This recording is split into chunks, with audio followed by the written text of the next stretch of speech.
What if the void between stars isn't empty at all? For centuries we imagined an invisible substance called the ether. Science moved beyond that idea, but then we made a startling discovery.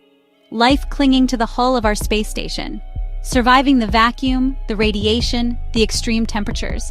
These tiny organisms force us to ask, where else might life be hiding? This brings us home, to our own living world. Earth doesn't just host life, it behaves like a living organism itself. The plants producing oxygen, the oceans circulating nutrients, tiny plankton regulating our climate by releasing chemicals that form clouds, a planetary-scale feedback system, maintaining conditions for life. Scientist James Lovelock called this the Gaia hypothesis.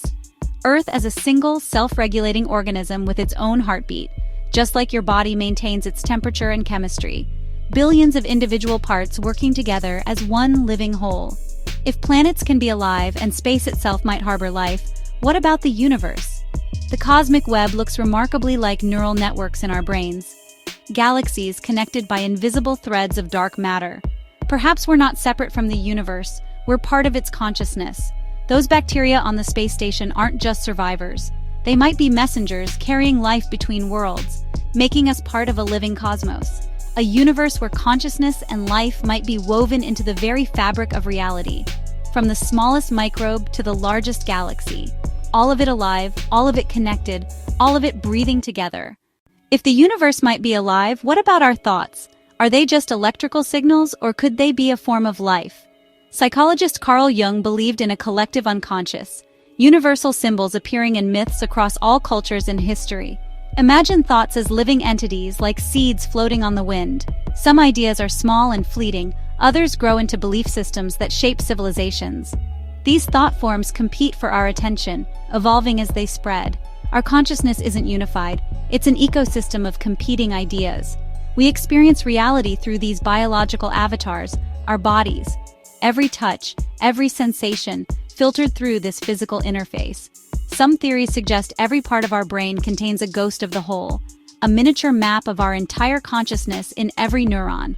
If thoughts can live and planets can live, what does it mean to die? We often see death as a final ending, the cessation of all processes. But look at a dying star. Its death becomes the birth of new worlds. The heavy elements forged in its heart become the raw material for planets and life. You are made of stardust, the remnants of ancient stellar deaths. Perhaps nothing truly dies. It just transforms into something new. Even cellular death can be an act of protection, a sacrifice for the greater whole. Sometimes destruction clears the way for new life to flourish.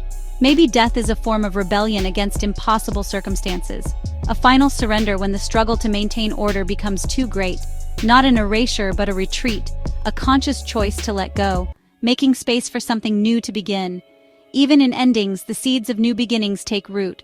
Death and birth, destruction and creation, the eternal dance of existence. At the heart of life lies a fundamental tension.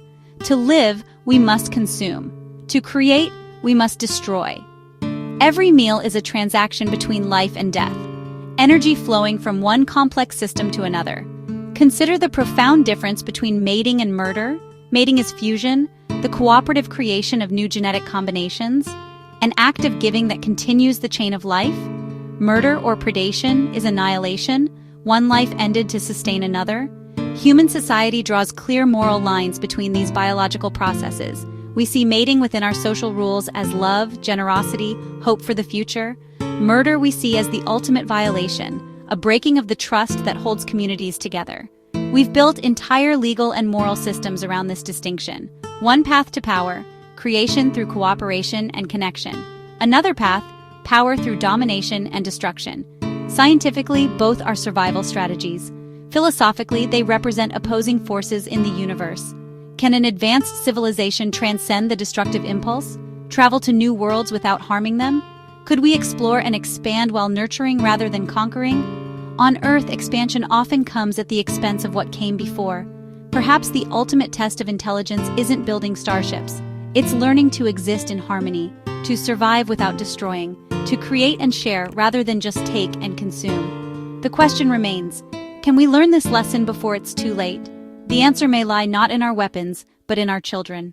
Throughout our stories, when cosmic messengers arrive, they appear as children, the Star Child, the Lightbringer, not as weapons of mass destruction, not as fleets of warships or instruments of conquest, but as vessels of pure potential. A child represents new beginnings, unburdened by the past, free from the hatreds and dogmas that divide us. Their perspective is fresh, their curiosity boundless. An armed invader brings destruction and demands submission. But a child brings a question: what will you become? They are vessels of pure potential, waiting to be filled. Their presence inspires us to protect, to nurture, to teach. They invite us to be our better selves. A weapon represents accumulated knowledge, the physics of destruction, a finished product designed for a single brutal purpose. A child represents the process of learning itself, not just knowing facts, but understanding connections and capacity for growth. Raising a child is the most delicate task in the universe. Every word, every action becomes a brick in the foundation of consciousness. We're not just shaping a person, but the future they will create. Each generation builds something new, evolving beyond their parents' world. The responsibility is cosmic. We are raising the future of consciousness itself. The Lightbringer is a child because the future is not something to be conquered. It is something to be raised, a fragile, precious thing. We must nurture it into existence with infinite care and love. For in their laughter and wonder lies the seed of everything we might become.